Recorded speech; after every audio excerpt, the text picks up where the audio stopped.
कह रहा find the change in momentum when it lands on the ground. Find the change in momentum when it lands on the ground। Correct. अगर ये ground पे land करेगा तब change in momentum बताओ भाई कितना होगा। ठीक। सो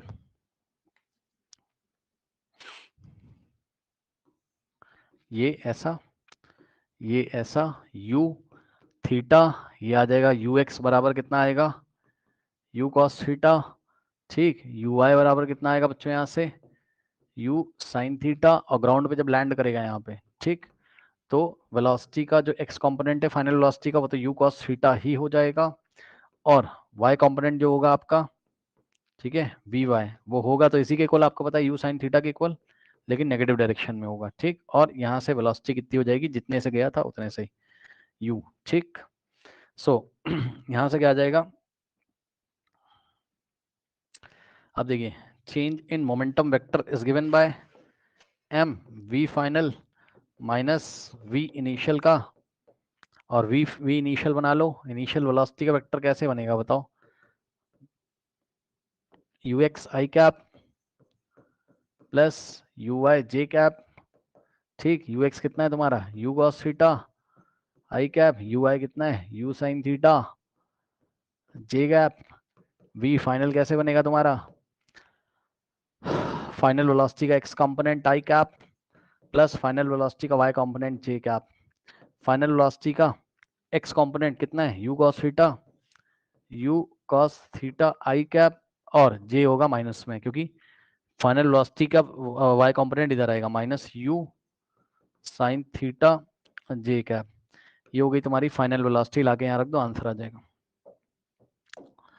सो m in the bracket v final कितना है, ये रहा v फाइनल तुम्हारा। ठीक। कितना है, u cos theta i cap minus u sin theta j cap, ये वाले माइनस से जब ये ब्रैकेट ओपन होगा इसके दोनों साइन चेंज हो जाएंगे, है ना। So minus u cos theta i cap minus u sin theta j cap. सही है।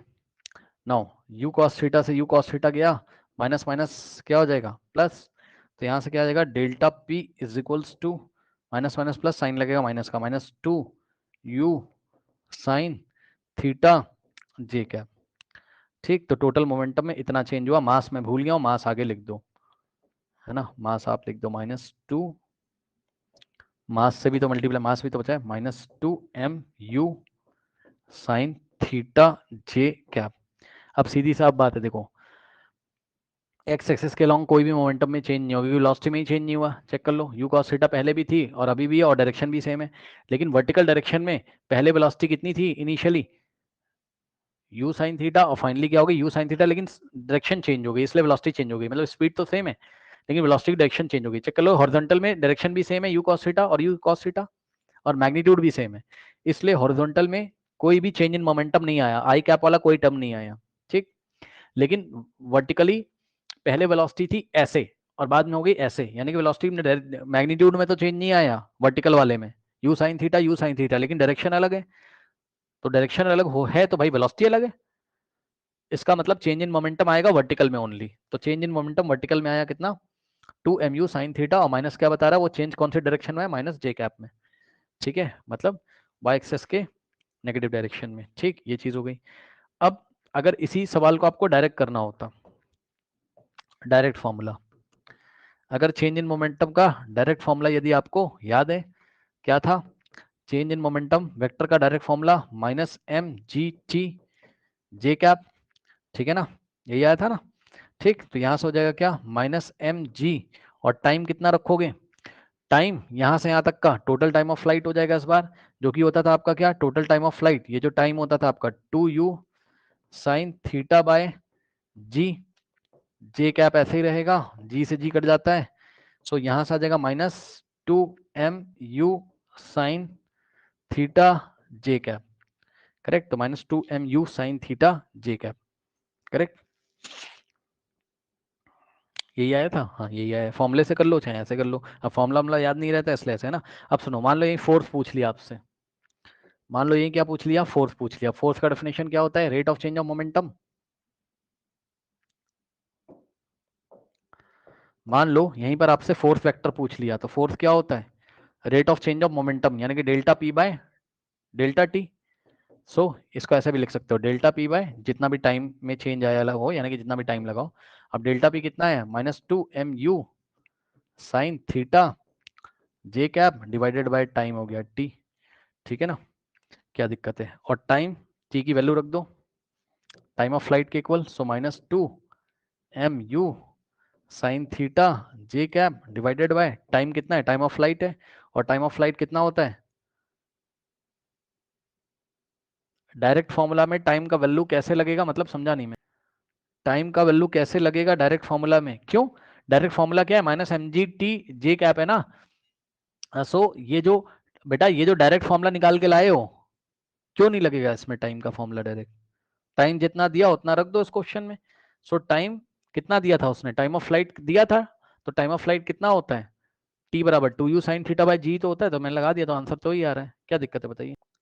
अच्छा ये जी कैसे लिखा है नीचे, भाई टाइम ऑफ फ्लाइट का फॉर्मूला क्या होता है, टाइम ऑफ फ्लाइट क्या होता है, यही तो होता है ना, 2u साइन थीटा बाई जी तो होता है। पीछे कॉपी उठा के देखो, ग्राउंड टू ग्राउंड में, ग्राउंड टू ग्राउंड में जब यहां से यहां गिरता है, टोटल टाइम ऑफ फ्लाइट क्या होता है, 2u साइन थीटा बाई जी तो होता है। तो रखोगे ना -mg, और टी की जगह क्या रखेंगे, 2u sine theta by g, okay. और जे कैप ऐसे ही रहेगा, जी से जी गया तो कितना आ जाएगा, -2mu साइन थीटा जे कैप, उतना ही तो आ जाएगा जितना आपका वैसे आया था। हाँ एक चीज और दिखाऊं, change in momentum, rate of change of momentum ही क्या होता है, फोर्स, न्यूटन सेकंड लॉ है, जिसको नहीं पता ध्यान सुन लो, rate of change of momentum ही क्या होता है, force. Change in momentum divided by time कर दो तो फोर्स आ जाएगा आपका, ठीक। और टाइम क्या है, टाइम ऑफ फ्लाइट की इक्वल है, तो रख दो भैया, क्या हो जाएगा, 2u sine theta by g. Sine theta से साइन थीटा गया, 2 से 2 गया, u से u गया, g ऊपर चला जाएगा तो -mg, ठीक। सो फोर्स कितना आ गया, -mg जे कैप, भैया सही बात तो है, चेक करो। ऑब्जेक्ट पे कितना फोर्स लग रहा है, नीचे ही तो लग रहा है उसके वेट के इक्वल, और वेट का फॉर्मूला क्या होता है, mg तो होता है, m इंटू जी। तो -mg आ गया तो क्या दिक्कत हो गई, वही वेट ही तो काम कर रहा है इसके ऊपर, कहाँ, नीचे की डायरेक्शन में, तो इसलिए फोर्स कितना आ रहा है, -mg जे कैप। और एक चीज और, फोर्स किसके इक्वल होता है, एम ए के इक्वल होता है। यहां से देखो, वैसे ये सब दिखाने की जरूरत नहीं, बट सुन लो, फोर्स किसके इक्वल होता है, एम ए के इक्वल होता है, वेक्टर एम ए के इक्वल, ठीक। तो इसको फोर्स इतना लग रहा है, इसको अगर हम इक्वेट कर दें माइनस, इसको अगर हम इक्वेट कर दें एम जी जे कैप के इक्वल, है ना। समझो हमारे हिसाब से फोर्स क्या होता है, एम इंटू ए, और यहाँ पे फोर्स हमने निकाला -mg जे कैप, एम से एम कटेगा, दोनों फोर्स को इक्वेट करके, तो एस्केलेशन वेक्टर कितना आ गया, -g जे कैप, क्या आ गया यहाँ से, एस्केलेशन वेक्टर कितना आ गया, -g जे कैप। मतलब कोई इन्फॉर्मेशन गलत नहीं है, एस्केलेशन क्या होता है, -g ही तो होता है, जे कैप में नीचे वही आ रहा है, ठीक।